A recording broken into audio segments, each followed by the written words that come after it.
Sankt-Peterburgga dronlar hujum qildi. Там просто все горит. Раз, два, три, просто жестко. Ёб твою мышь. Может вниз или что делать? Что делать? Qizilqum cho'lida anomal yomg'irlardan so'ng juda katta ko'l paydo bo'ldi. Surxondaryoda Damas va Nexia poygasi ortidan 2 yigit vafot etdi.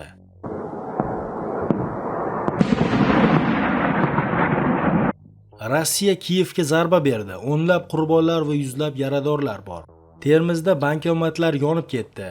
Surxondaryodagi suv omborida qayiq ag'darilib bir kishi cho'kib ketdi. Sankt-Peterburgga dronlar hujum qildi.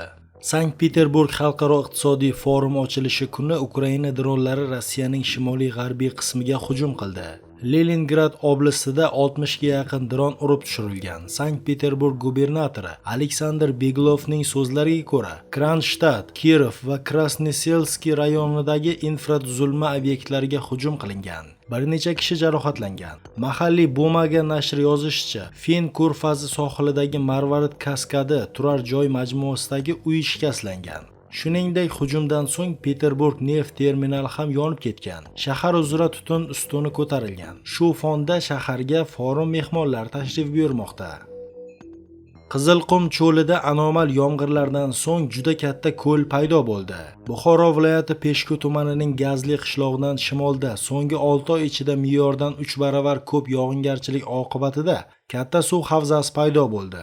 Bu haqda Ekologik partiya xabar berdi. Yangi ko'l ilgari suvsiz deb hisoblangan Sho'rbuloq hududida paydo bo'ldi va bugungi kunda uning maydoni taxminan 80 kvadrat kilometrni tashkil etadi. Suv havzasi o'z ko'lami bo'yicha Buxoro shahrining maydonidan ancha katta bo'lib, mamlakatning yirik gidrologik obyektlari, jumladan Chorvoq suv ombori bilan taqqoslanmoqda. Mutaxassislarning ta'kidlashicha, ko'lning shakllanishi nafaqat tabiiy omillar, balki inson faoliyati bilan ham bog'liq. Xususan, Suv xo'jaligi vazirligining baliqchilikni rivojlantirish dasturlari doirasida hududda kichik kanallar qazilib, ular orqali yangi suv havzasiga atrofdagi sizot suvlari yo'naltirilmoqda. Ko'lni to'ldirib turuvchi kollektor kanalning umumiy uzunligi 126 kilometrga yaqin. Qo'shimcha suv oqimi kuchli yog'ingarchilikka qo'shilib, suv massalarining tez to'planishiga olib kelgan. Surxondaryoda Damas va Nexia poygasi ortidan 2 yigit vafot etdi. Surxondaryo viloyatining Uzun tumanida haydovchilik guvohnomasiga ega bo'lmagan yoshlar boshqaruvidagi Damas va Nexia ishtirokida sodir bo'lgan yo'l transport hodisasida 2 kishi vafot etdi. Bu haqda Yo'l harakati xavfsizlik xizmati xabar berdi. Ma'lum qilinishicha, hodisa 28-may kuni tungi soat 23:50larda Uzun tumani Chaqar mahallasi hududidan o'tuvchi D169 avtomobil yo'lining 132-kilometrida sodir bo'lgan. 17 yoshli o'smir 4 nafar sinfdoshlari bilan birga Damas'ni haydagan.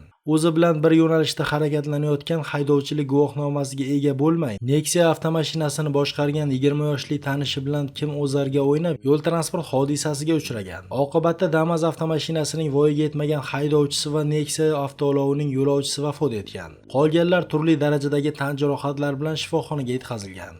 Rossiya Kiyevga zarba berdi. O'nlab qurbonlar va yuzlab yaradorlar bor. 2-iyunga o'tar kechasi Rossiya Ukrainaning Kiyev va Dnepr shaharlariga keng ko'lamli hujum uyushtirdi. Oqibatda 16 kishi halok bo'ldi. Yuzlab odamlar jarohatlandi. Bu haqda RBK Ukraina xabar berdi. Qayd etilishicha, Dneprdagi qurbonlar orasida kamida 2 nafar bola bor. 2023-yilda tug'ilgan o'g'il bola va 8 yoshli bola. 42 kishi, jumladan 4 nafar bola jarohatlangan. 20 dan ortiq jabrlanuvchi parchalardan bo'lgan jarohatlar, siniqlar va mina portlash jarohatlari bilan shifoxonaga yotqizilgan. Qidiruv-qutqaruv operatsiyasi davom etmoqda. Dneprda ko'p kvartirali uylar, korxona, o't o'chirish qismi, garajlar va avtomobillarga jiddiy shikast yetgan. Ommaviy zarba Ukrainaning boshqa hududlariga ham to'g'ri kelgan. Kiyev meri Vitaliy Klichkoning ma'lumotlariga ko'ra, raketalardan biri Podolsk tumanidagi 9 qavatli turar joy binosiga borib tushgan va yuqori qavatlari qisman vayron bo'lgan. Boshqa bir raketaning parchalari ko'p qavatli uyning tomiga tushib, yong'in keltirib chiqargan. Shuningdek, Solomenskiy, Svetoshinskiy va Shevchenko tumanlaridagi uylar ham shikastlangan. Poytaxtga qilingan hujum tufayli 6 kishi halok bo'lgan, 64 kishi jarohatlangan. Ulardan 2 nafar bolalar. Kharkiv meri Igor Terexovning so'zlariga ko'ra, 4 ta tumanda zarbalar qayd etilgan. Turar joy binosi shikastlangan, kamida 10 kishi jabrlangan. Kiyev viloyatida ham turar joy binolari shikastlangan. U yerda 3 kishi jarohat olgan. Termizda bankomatlar yonib ketdi. 2-iyun kuni Surxondaryo viloyatining Termiz shahrida bankomatlarga o't ketdi. Bu haqda viloyat favqulodda vaziyatlar boshqarmasi xabar berdi. Qayd etilishicha, tungi soat 4:14larda 112 tizimi orqali Termiz shahri Do'stlik mahalla fuqarolar yig'inida joylashgan Biznesni rivojlantirish banki Termiz bank xizmatlari ofisiga qarashli 3 ta bankomatga yong'in sodir bo'layotgani to'g'risida favqulodda vaziyatlar boshqarmasiga xabar kelib tushgan. Xabarga ko'ra, yong'in joyiga birinchi qutqaruv bo'linmasidan bitta ekipaj yetib borib, yong'in qurshab olingan va to'liq bartaraf etilgan. Bildirilishicha, yong'in oqibatida tan jarohat olganlar yo'q. Hozirda yong'inning kelib chiqish sababi va moddiy zarar miqdori aniqlanmoqda. Surxondaryodagi suv omborida qayiq ag'darilib bir kishi cho'kib ketdi. Surxondaryo viloyatining Qumqo'rg'on tumanidagi suv omborida qayiq ag'darilib ketishi oqibatida unda bo'lgan bir kishi cho'kib ketdi. Bu haqda viloyat favqulodda vaziyatlar boshqarmasi xabar berdi. Ma'lum qilinishicha, joriy yilning 1-iyun kuni soat 17:30larda viloyat favqulodda vaziyatlar boshqarmasiga 112 tizimi orqali Qumqo'rg'on tumanida joylashgan Janubiy Surxon suv omborida qayiq ag'darilib ketgani haqida xabar kelib tushgan. Xabarga asosan favqulodda vaziyatlar boshqarmasi qutqaruvchilar voqea joyiga yetib borgan vaqtda suv omboriga tushib ketgan 5 nafar fuqarodan 4 nafari qirg'oqqa suzib chiqqan. Bir nafar esa suvdan chiqa olmay cho'kib ketgani ma'lum bo'lgan. Hodisa yuzasidan favqulodda vaziyatlar boshqarmasi qutqaruvchilar tomonidan zudlik bilan suv havzasini keng ko'lamli qidiruv ishlari olib borilmoqda. Hozirda voqea joyida Qumqo'rg'on tumani prokuraturasi, Ichki ishlar boshqarmasi va favqulodda vaziyatlar boshqarmasi xodimlari tomonidan hodisaning kelib chiqish sababini o'rganish ishlari olib borilmoqda. Fransiya Britaniya ko'magida Rossiya neft tankerini qo'lga oldi. Fransiya 31-may kuni Atlantika okeanida sanksiyaga tushgan Rossiya neft tankerini qo'lga oldi. Operatsiyada yangi ittifoqchilari, jumladan Buyuk Britaniya yordam berdi. Bu haqda Fransiya prezidenti Emmanuel Macronga tayanib BBC xabar berdi. Prezidentning so'zlariga ko'ra, Fransiya harbiy dengiz kuchlari Tagor tankeriga chiqqan. Dengiz ma'muriyatining bildirishicha, kema xalqaro suvlarda Britaniya yarim orolidan taxminan 400 dengiz mili g'arbda ushlangan. O'sha vaqtda u soxta bayroq ostida suzayotgan bo'lgan. Kemalarning xalqaro sanksiyalarni aylanib o'tishi, dengiz huquqini buzish va Rossiya 4 yildan ortiq vaqtdan beri Ukrainaga qarshi olib borayotgan urushni moliyalashtirishi qabul qilinishi mumkin emas, deb yozdi Makron o'zining X sahifasida.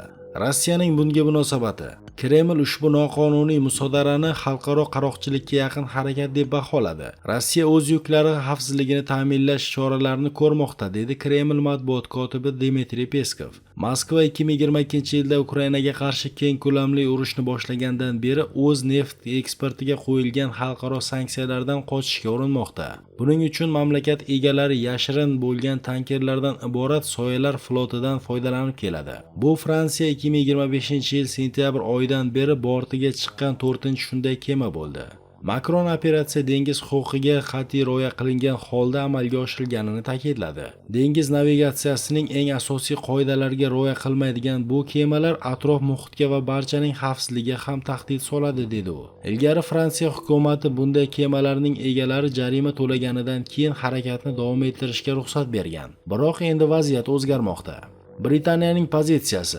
Britaniya bosh vaziri Ser Kir Starmer mart oyida Britaniya harbiylariga sanksiya ostidagi Rossiya kemalariga chiqishga ruxsat berganini e'lon qilgan edi. Biroq BBC Verify tahlilidan ayon bo'lishicha, bosh vazir mart oyi o'rtalarida kemalarni to'xtatish bilan tahdid qilgandan beri 11-may holatiga ko'ra Rossiya soyalar flotining 200 ga yaqin kemasi Britan suvlariga kirgan.